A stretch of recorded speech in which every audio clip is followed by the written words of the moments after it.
From United Nations headquarters in New York, this is World Chronicle.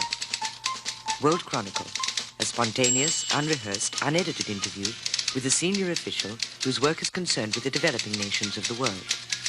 Today's guest, attending a special session of the United Nations, is the President of the People's Republic of Bangladesh, Ziaur Rahman.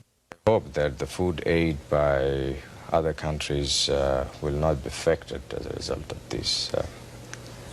This is the time where we need support because we are trying to pick up and stand on our feet, and this is the time that our friendly countries got to come forward and give us a helping hand. In a moment, additional views, opinions and answers to reporters' questions from today's guest on World Chronicle, which is presented by United Nations Radio and Television in cooperation with the UN's Division for Economic and Social Information. Here now is the programme host, news correspondent of the British Broadcasting Corporation, Brian E. Saxton. Hello and welcome back to another edition of World Chronicle. And here at United Nations headquarters in New York today to interview our guest are three news correspondents. Brennan Jones, correspondent for Interpress Service, the Third World News Agency, Peggy Wilkins of the International Staff of the Wall Street Journal, and Prem Shankar Yar, editor, Financial Express, New Delhi. Our guest today, Ziaur Rahman, the President of Bangladesh, was born in 1936. He became a professional soldier at the age of 17 when he joined the army of Pakistan. In 1971, General Ziaur Rahman led the uprising against Pakistan, which resulted in the independence of East Pakistan and the establishment of the People's Republic of Bangladesh. Following the change of government in 1975, Ziaur Rahman was appointed deputy and later became chief martial law administrator of Bangladesh. In 1978, Bangladesh held its first ever presidential election, and Ziaur Rahman was elected to office by defeating his nearest rival by some 11 million votes. President Ziaur, we're delighted to have you on this edition of World Chronicle, and here with our first question for you is Mr. Yar of the Financial Express in New Delhi. Mr. President, the question I have to ask you today concerns your statement this morning to the General Assembly, where, if you'll pardon me using the phrase, you dropped a small bombshell as far as the Group of 77 were concerned. In fact, someone listening to you said that it's rather like the chap who told the king that he had no clothes on. I'm referring, of course, to your suggestion that the OPEC countries should cut the price of oil to the developing countries by 50%. Now, from what I've been seeing, a number of people have this very much on their minds, but the Group of 77 were rather hoping, to keep this within the ECDC, the Economic Cooperation for Developing Countries, and not to air it here. Now, what were your reasons for doing this, and how have you been received? Well, that's for you to judge how I have been received as far as this is concerned. But countries like ours, the least developed countries, are really badly affected as a result of the general inflation all over the world and the rise in oil price. On the one hand, we are paying far too much price for oil, and on the other hand, we are having to get from the developed countries finished products at higher and higher price. So on the one hand, we are having to pay a much higher bill for oil, and on the other hand, we are having to pay much higher bill for imported products. This has put us off very badly. So we have to find out ways and means by which we can balance up this maladjustment. And it is with this objective that I suggested that the OPEC countries should think of supplying oil at that price level to the least developed countries. Well, the point is, I think they had rather hoped, if I'm not mistaken, that they would avoid the separation or the isolation of the oil issue or the oil price issue from the other issues of how to recycle in the international liquidity, changes in the representation of various countries on the board of governors of IMF and World Bank, and other issues which are structural in nature. Now, your statement seems to have gone against this trend inside the Group of 77. Would you agree with me on that? I don't think so. These are all interconnected. The price of oil has direct bearing on all other issues related to economy, and especially to the developing and least developed countries. So I think this is right. Peggy. Thank you. Yes. I'd like to ask you about the commodity agreements. Does Bangladesh stand to gain from those? And what do you think of the prospects for coming to some commodity agreements out of the UN session? Would you just clearly say what you would like to know? Okay, the agreements that would stabilize prices of commodities, and I assume that you would benefit through jute, for your jute and for your tea, perhaps other commodities. Can you comment on what the United Nations is about to do in terms of stabilizing commodity prices and how Bangladesh could benefit? Yeah, thank you very much. This is again very important for us, this commodity price agreement, because we find that for our raw products, countries like us are mainly exporting raw material. And for this, unfortunately, we are getting lesser price or not attractive price. So this has decreased our exports in real value. So if an agreement like this is reached through negotiations and understanding, it is going to help countries like ours reasonably well and keep our export balanced, and we can see beforehand and know how much we can earn from our exports. This will help us in planning our production in the country and our export over a period of substantial time. And specifically, your exports that would benefit would be jute, tea? Yes, jute, tea, leather. Leather, yeah. Yeah. What do you think the prospects are for an agreement that will benefit the countries? Well, as I said this morning, it's not an easy thing. But we got to keep moving with the negotiations and find out new formulas which could be acceptable to all the parties, and especially formulas which will, in real time, benefit countries like ours.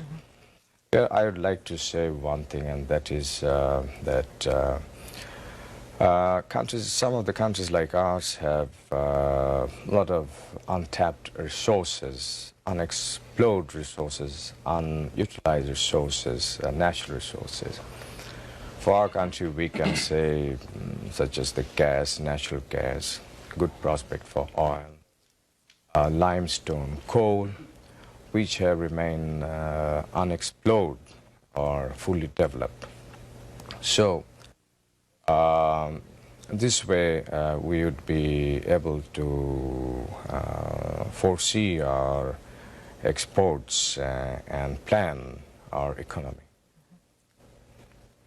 Mr. President, I'd like to get back to the question about the bombshell that you dropped this morning. The talk in the corridors of the UN and amongst many delegates is that we might see a split here in the Group of 77. Are you thinking of trying to take leadership and forming a least developed country bloc to try and move away, a coalition of some sort to deal specifically with your set of problems? And the other question I'd like to ask is, it was hinted by U.S. Ambassador McHenry what the content of your speech would be and that we should watch it closely. Were you consulting with the U.S. government on this, and was there any kind of deal that was struck? The answer to your first question is that there's nothing like that.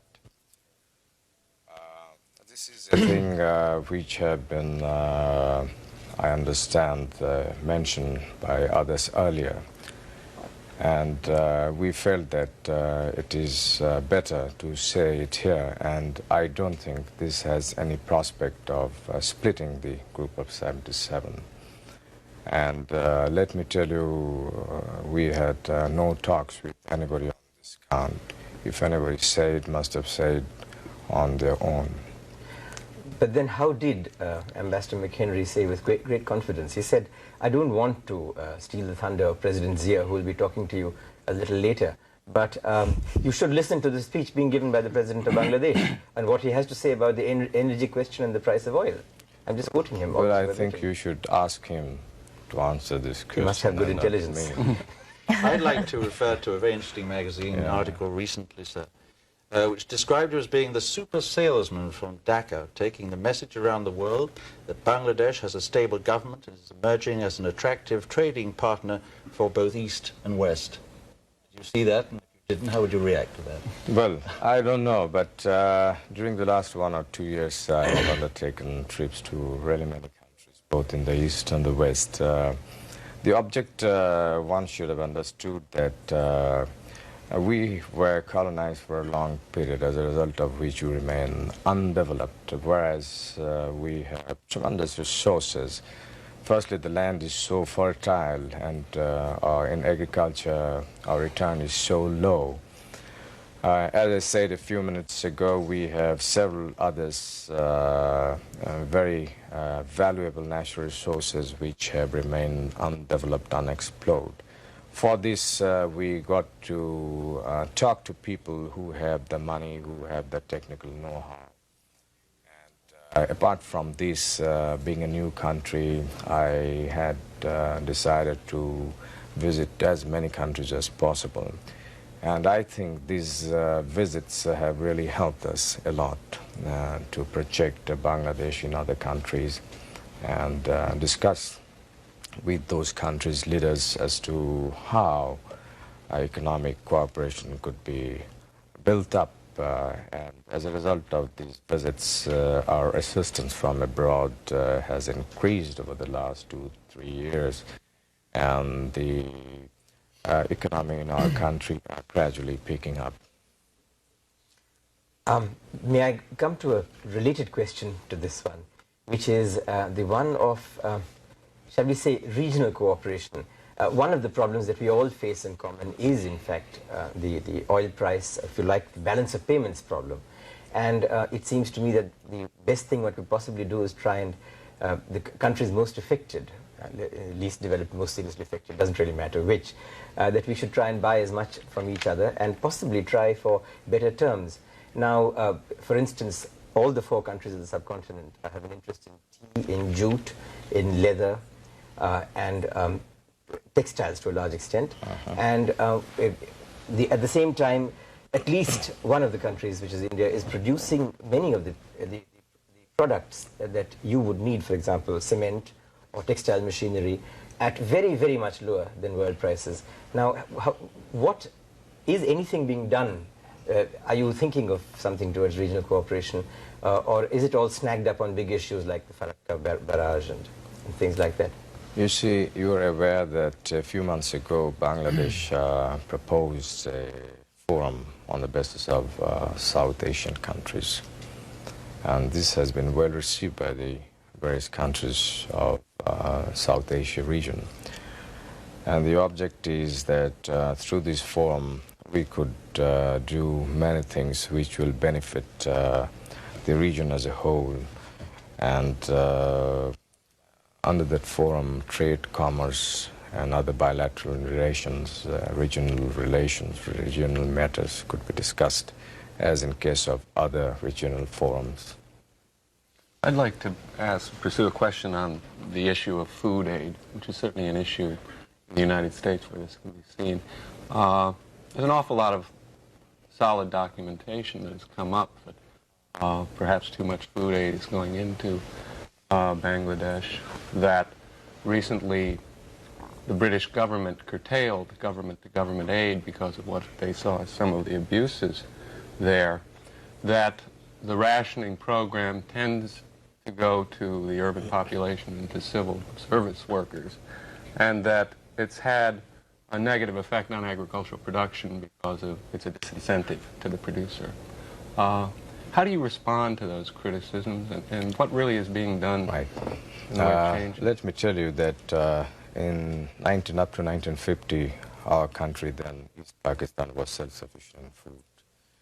And thereafter, till recently, the agriculture sector, not much was done. As a result, with the growth of the population, the requirement of the food went up, but the food production remained low. Now, we have rationing system in our country which is coming over since a long period. Now, the object of our government is to gradually get rid of this rationing system, which is mainly concentrated in the urban areas, but we are trying to sort of distribute more and more in the rural areas. And lately we have started open market operation, whereby at a certain price we sell out in the markets rice and wheat to keep the market price steady.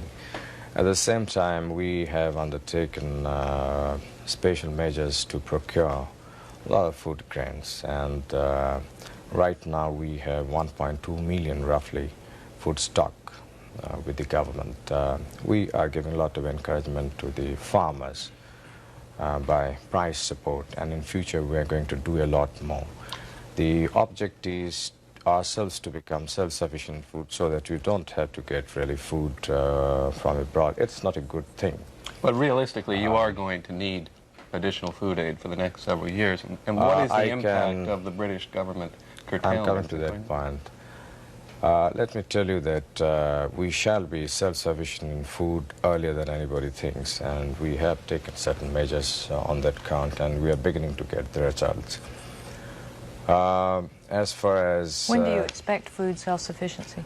I think in the next 2-3 years' time, or maybe a little more, maybe a little less, because we have launched a sort of special program on this count, and we have got very good results, and the next 1 year will give very solid indication about it. Our objective is not to become self-sufficient alone, but we are going for doubling food production in the next 5-6 years' time from now. For this, we are mobilizing the people to take to voluntary works for re-excavating the silted up canals and rivers with a view to doing irrigation, bringing more and more land under irrigation. And in the last winter, we did massive work on this count, and through voluntary means we brought more than 600,000 acres of land under irrigation, virtually at no cost. And next winter, which is our dry season, we are going to undertake 3 times more than this work. That means we will try about 1.5 million acres to be brought additional under irrigation by unconventional method. So this is a great effort that is coming up in our country, and I hope this question will not arise very much in the near future. And do you think the British action will affect, well, the U.S. food aid program? Which is well, Britain has reduced the food aid as compared to before because of certain other reasons also. But I hope that the food aid by other countries will not be affected as a result of this. This is the time where we need support, because we are trying to pick up and stand on our feet, and this is the time that our friendly countries got to come forward and give us a helping hand in a big way. Perhaps on that we move into, I think, into another area which is very much in the news these days, Islamic solidarity. As you know, Bangladesh talks constantly of the need for increased solidarity. So I think we do have to ask you the question, how do you view recent events in Afghanistan and Iran as being a potential threat to that solidarity? Well, the Islamic solidarity is building up, and well, I hope in the near future we shall be able to overcome these problems through various measures, and I strongly feel that the Islamic solidarity is going to become stronger and stronger in future. But does the present situation in those 2 specific countries right now concern you deeply? It does concern, but I don't think Islamic solidarity as such is affected as a result of these two. May I ask you something on this? The Islamic bomb, the nuclear bomb being so-called constructed in Pakistan, how do you feel about this? I would be rather ambivalent about this. Here's a country that you fought to liberate yourself from a few years ago, and which is building a bomb, which is allegedly an Islamic bomb, and you're most certainly a part of the Islamic group of countries. Well, what would you feel about this? Well, I know as much as you know, and I understand that they're not making any bomb. Well, I hope that's so, sir. You This have is- better information. But this question of Islam, which you know is very high in everybody's minds these days, that Islam is in the throes of some kind of renaissance, some change. And there's been an unusually strong emphasis being placed on Islamic solidarity. We're back to this continuous phrase which keeps making the headlines. Isn't there the danger perhaps that this kind of policy might be regarded as a sort of isolationist policy? From what? From getting away to that old Islamic concept of greater cooperation and contact between nations? I don't think this will affect that.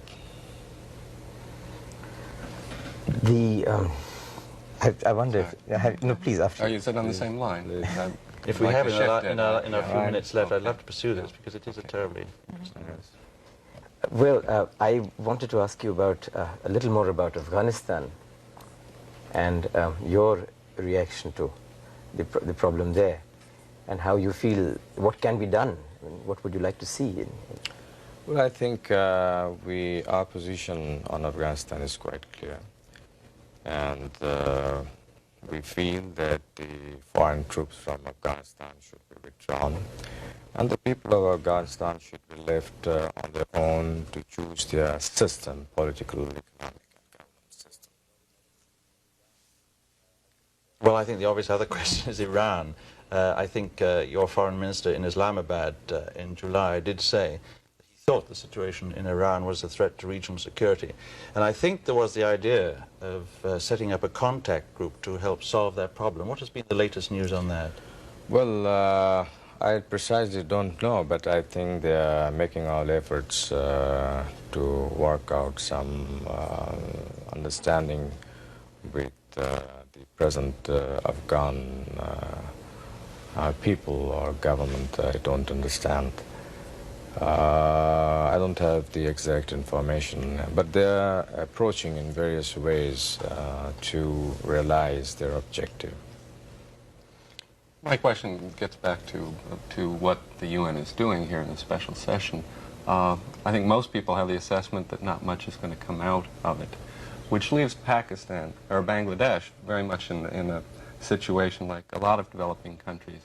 Insufficient assistance from the North, or concessions by the North, and probably not much from OPEC. What does a country like yours do then, given the inflation rate, given the world economic crisis? And if you could also follow that up on what do you tell the world in terms of the things you are doing to meet your own energy needs within Bangladesh? Good, I think that's a very good question. It's a very difficult problem, let me tell you. But this should not dishearten us. There should be less of pessimism and more of optimism, and we should move forward and negotiate, carry on with the dialogue, talk, and find out formulas which could bring better results in this. As far as we are concerned, we are not sitting idle. We are developing our natural gas, and we have sufficient natural gas. I think in the near future we are going to sort of bring gas under more utilization. We may sell natural gas as LNG and use natural gas as CNG and things like that. And we are now exploring ourselves for oil. There's very strong indication that we have oil. And we hope in the near future we may have oil, we may get oil in our country. Then we have a huge reserve of coal in the northern areas of our country. and we're going to sort of exploit this coal mine. And we're working also on other form of energies to meet our present requirement and also the future requirement. But as time is passing, our own energy requirement is also increasing. So coming around that we got to do something so that the least developed countries do not come under so heavy pressure as a result of the increase in the price of oil. Because we really don't have the means to buy oil at such high rates, yet we need oil for our development. Is the oil deposits that you have indications of, are they anywhere near this line of demarcation of the continental shelf with India? Because there are some people, perhaps not well-wishers of either India or Bangladesh, who would like to see a kind of dispute coming up on this. I find your questions are one track, however. You see, we are looking for oil on the land. We have brought now our own rigs, and in a few months' time we would be drilling for oil on the land. Mr. President, I'm afraid that's all the time we have today, which is a great pity. The clock always beats us. President Zayer, we have to close the show, but we want to thank you for being with us today to answer our questions on this edition of World Chronicle. Our guest has been Zayer Rahman, the President of the People's Republic of Bangladesh. President Rahman, here to attend a special session of the United Nations General Assembly, was interviewed here at UN headquarters in New York by Brennan Jones, correspondent for Interpress Service, the Third World News Agency, Peggy Wilkins of the International Staff of the Wall Street Journal, and Prem Shankar Jha, editor of the Financial Express of New Delhi. And I'm Brian Saxton, thanking you for being with us and hoping you'll join us again for the next edition of World Chronicle.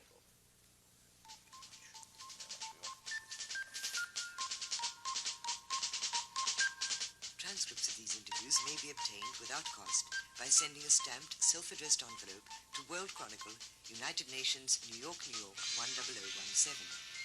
World Chronicle is broadcast in developing and developed nations worldwide and features senior officials whose work is concerned with the developing nations of the world, in spontaneous, unrehearsed, unedited interviews conducted by reporters from press, radio, and television. World Chronicle is a public affairs presentation of this station. It is produced by United Nations Radio and Television in cooperation with the UN's Division for Economic and Social Information. This is Tina Jorgensen speaking.